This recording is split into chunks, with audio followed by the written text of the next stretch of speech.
ইসমাইল আলাইহিস সালাম এর এক ব্যক্তির সাথে ওয়াদা দিলেন যে আগামীকাল বিকেলে আসরের সালাতের পরে এই গাছের নিচে আমরা দুজন মিট করব, ওয়াদা। তো তার পরের দিন আসরের সালাতের পরে ইসমাইল আলাইহিস সালাম ওই গাছের নিচে যে দাঁড়িয়ে রইলেন, কিন্তু ওই লোকটা আর আসলো না। সাইয়েদনা ইসমাইল আলাইহিস সালাম ভাবলেন হয়তো ভুলে গিয়েছে, আজকে আসে নাই, কালকে আসবে। ইসমাইল আলাইহিস সালাম তার পরের দিনও আসরের পরে ওই গাছের নিচে যে হাজির, কিন্তু লোকটা আসেনি। ইসমাইল আলাইহিস সালাম ভাবলেন আজও হয়তো ভুলে গিয়েছে। উনি তার পরের দিনও যে ওই লোকের জন্য দাঁড়িয়ে রইলেন, তারপরের দিনও দাঁড়িয়ে রইলেন। এইভাবে 5 দিন 10 দিন নয়, টানা 30 দিন তিনি ওই লোকটার জন্য এই গাছের নিচে অপেক্ষা করেছেন। আহাদিহিম রাউন, ওয়াদা দিলে আমার ওয়াদা রাখতে হবে, কারণ মুমিনের কথার দাম আছে না নাই।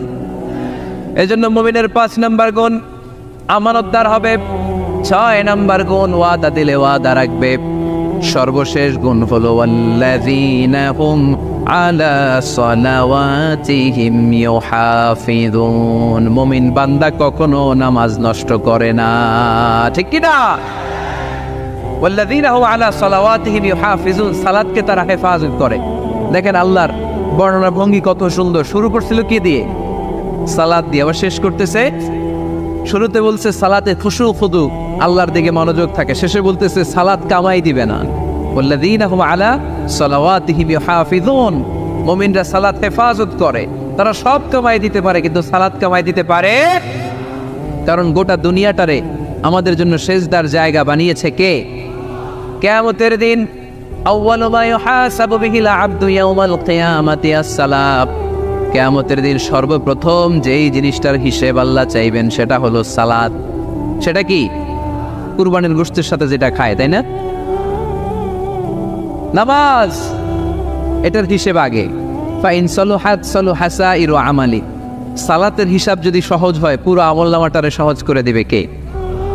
সালাতের হিসাব দিতে যে যদি আপনার গন্ডগোল লেগে যায়, পুরো আমলনামায় গন্ডগোল পাকায় দিবে কে?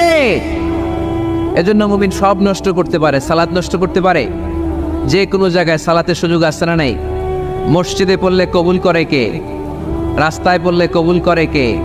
বাজারে পড়লে কবুল করে কে? আল্লাহ বলেন এই 7টা গুণ যদি কেউ অর্জন করে, উলাইকা হুমুল ওয়ারিসুনাল্লাযীনা হুম ইয়ারিসুনাল ফিরদাউসা হুম ফিহা খালিদুন। এই মুমিন বান্দার 7টা বৈশিষ্ট্য যদি কারোর মধ্যে কেউ ধারণ করতে পারে, দুনিয়ার বুকে থেকেই সে জান্নাতুল ফেরদাউসের মালিক হয়ে যাবে, ওয়ারিস হয়ে যাবে, ওয়ারিস।